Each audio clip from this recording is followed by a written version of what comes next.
नमस्कार, 24 घंटा लाइव में आपका स्वागत है। मैं हूं रवि कुमार सिंह और आप देख रहे हैं 24 घंटा लाइव। इस वक्त मैं मौजूद हूं नोआपाड़ा विधानसभा क्षेत्र के 17 नंबर वार्ड में, जहां पर मैं एक क्रांतिकारी जो सेना है उनके बारे में कुछ बताना चाहूँगा। और आज मैं तस्वीर दिखाना चाहता हूँ मदन लाल धनखेड़। यहाँ पर माफ़ कीजिएगा, मदन लाल धिंगरा, जिनका आज पुण्यतिथि मनाने के साथ साथ आज उनके इतिहास को फिर से दोबारा दोहराया जाएगा। क्या क्रांतिकारी जब वो थे तो किस चीज़ को लेकर क्रांतिकारी थे और क्या क्या समाज में उन्होंने समाज के लोगों के लिए किया, और आगे आने वाला भविष्य उसी के आधार पे किस तरह से रहेगा, हम सीधे सीधे उन्हीं के जो लोग ये कार्यक्रम को दिए हैं वो कार्यक्रम के बारे में जानकारी देंगे। बहुत बहुत स्वागत है आपका 24 घंटा लाइव में। आपका भी बहुत बहुत धन्यवाद। सर ये बताएं, कुछ बताएं ये क्रांतिकारी योद्धा के बारे में। मदन लाल धिंगरा भारतीय स्वतंत्रता संग्राम के सबसे अग्रणी नेताओं में से एक थे। मदन लाल धिंगरा, जिनका दिल भारतवर्ष के, हिंदुस्तान के लोगों के अत्याचार जो ब्रिटिश हुकूमत के अंतर्गत था, उस अत्याचार के विरोध में उनका दिल दहलता था, उनका खून खौलता था।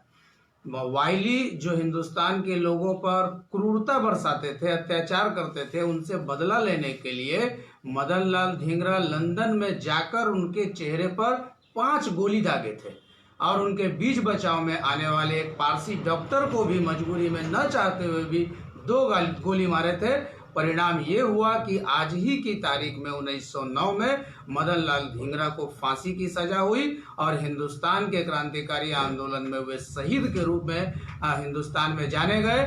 लेकिन दुर्भाग्य है कि आज हिंदुस्तान के नौजवान ऐसे क्रांतिकारियों के नाम को भूलते जा रहे हैं। इसलिए हमारा मकसद है कि मदन लाल धिंगरा जैसे क्रांतिकारी, जिन लोगों ने इस देश की बलिवेदी पर अपना शीश चढ़ाया, उनके नाम के साथ साथ उनके उद्देश्य को भी हिंदुस्तान के आवाम के बीच फिर से लाया जाए। इसी मकसद से हम लोग इस तरह का कार्यक्रम RSPIML की ओर से करते हैं।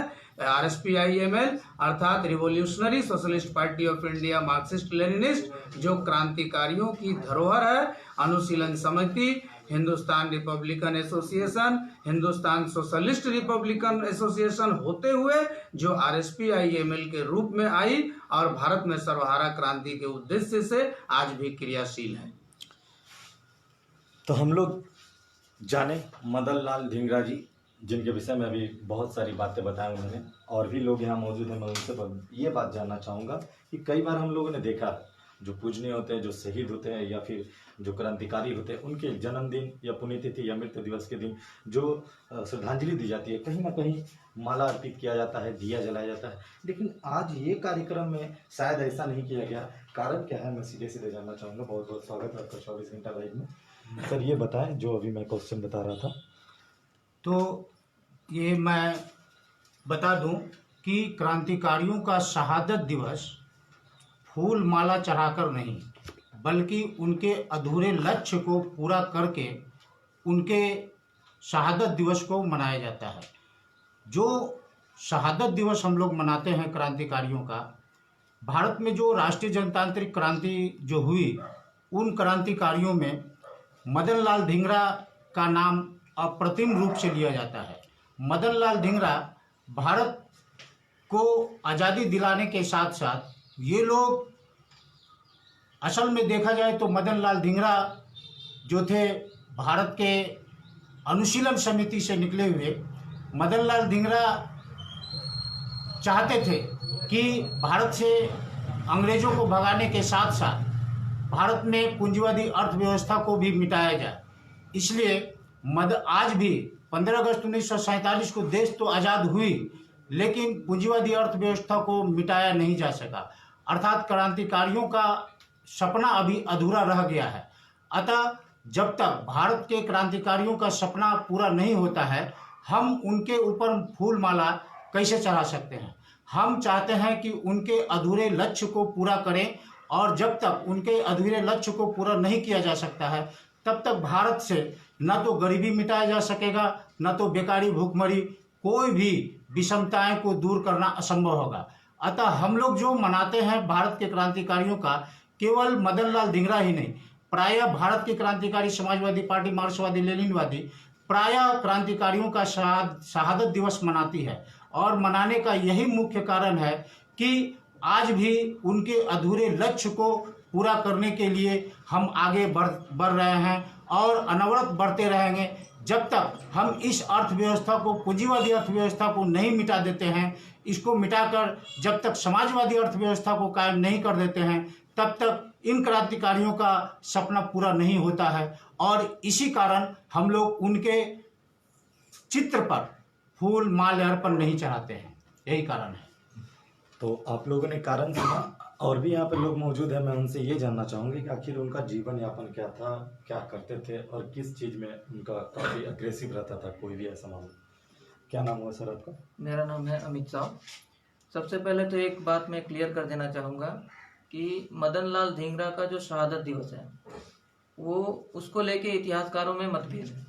ठीक है, आप गूगल पर अगर सर्च करें तो 17 अगस्त दिखाएगा, जबकि हम RSPIML जो क्रांतिकारियों की एकमात्र धरोहर मजदूर वर्गीय पार्टी, भारत की क्रांतिकारी समाजवादी पार्टी मार्क्सवादी लेनिनवादी, 16 अगस्त 1909 मदन लाल धिंगरा शहादत दिवस है।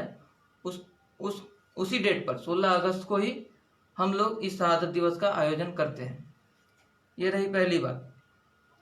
और हमारे RSPIML के जो भूतपूर्व साथी रहे हैं उनका भी क्रांतिकारियों के साथ मेल जोल था, तो वो लोग अच्छी तरह से जानते हैं कि कौन सा डेट सही है।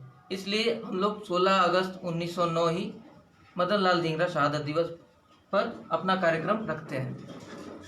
ये रही उनकी शहादत की बात। और RSPIML एक ऐसे आर्थिक व्यवस्था, एक समाजवादी व्यवस्था की स्थापना करना चाहती है जो समाज के सारे तबके को, क्या गरीब क्या अमीर, सबको एक साथ एक समान रूप से देखती है और ऐसी एक सामाजिक व्यवस्था लागू करना चाहती है जिसमें गरीब गरीब ना रहे, अमीर अमीर ना रहे, सभी एक समान रहे। हमारा यही उद्देश्य है। सर्वहारा विप्लव के माध्यम से, सर्वहारा क्रांति के माध्यम से RSPIML पूंजीवादी व्यवस्था का ध्वंस कर समाजवादी व्यवस्था लागू करना चाहती है। धन्यवाद। और भी कुछ लोग यहाँ पर हैं, मैं उनसे भी बात करना चाहूँगा सीधे। तो सर आप थोड़ा सा बताएं, थोड़ा खड़े हो जाए सर। तो आप क्या बोलना चाहेंगे ऐसे क्रांतिकारी योद्धा के बारे में? देखिए, स्वाधीनता संग्राम में जब हमारा देश गुलाम था, अंग्रेजों के, ब्रिटिश शासकों के अंडर में हमारा देश जब गुलाम था, अत्याचार होती थी, तो क्रांतिकारियों के अंदर एक मानवीय भावना जागी कि गुलामी में रहकर हम अपनी शारीरिक और मानसिक दास्ता में रहकर हम मानवता को विकसित नहीं कर सकते हैं। इसलिए हमें सबसे पहले देश को स्वतंत्र कराना होगा, राष्ट्रीय जन क्रांति द्वारा ब्रिटिश साम्राज्य को उखाड़ फेंकना होगा। इसलिए क्रांतिकारियों ने अपना लक्ष्य, अपना ध्येय घोषित किया कि सबसे पहले देश से अंग्रेजों को भगाया जाए और एक ऐसी आर्थिक, सामाजिक, राजनीतिक व्यवस्था बनाई जाए जिसमें मनुष्य के द्वारा मनुष्य का शोषण संभव न हो सके। प्रत्येक मनुष्य को उसकी योग्यता के अनुसार काम और आवश्यकता के अनुसार उपभोग की वस्तु मिले, अर्थात एक ऐसी सामाजिक, आर्थिक, राजनीतिक व्यवस्था बनाई जाए जिसमें मानव द्वारा मानव का शोषण संभव न हो सके, एक समाजवादी व्यवस्था कायम हो सके। इसी उद्देश्य और लक्ष्य को लेकर भारत के तमाम क्रांतिकारियों ने अपना बलिदान दिया, क्रूर यातनाएं सही, जेल गए, फांसी का फंदा चूमा, हंसते हंसते काले पानी की सजाएं प्राप्त की। फिर भी आज हम लोग देखते हैं कि आज़ादी के इतने सालों के बाद भी हमारा देश इन क्रांतिकारियों का जो लक्ष्य और उद्देश्य था वो आज अधूरा है। अंग्रेज तो चले गए, लेकिन उनके स्थान पर ये जो पूंजी की जो सत्ता कायम है वह आज भी पूंजी की सत्ता कायम है। आज हम लोग पूंजी के गुलाम हैं। जब तक इस पूंजीवादी व्यवस्था को मिटाया नहीं जाएगा तब तक आम श्रमिक, शोषित जनवर्ग के समस्याओं का हल संभव नहीं होगा। बहुत बहुत धन्यवाद। तो भारत की क्रांतिकारी समाजवादी पार्टी के लोगों का ये कहना है कि कहीं ना कहीं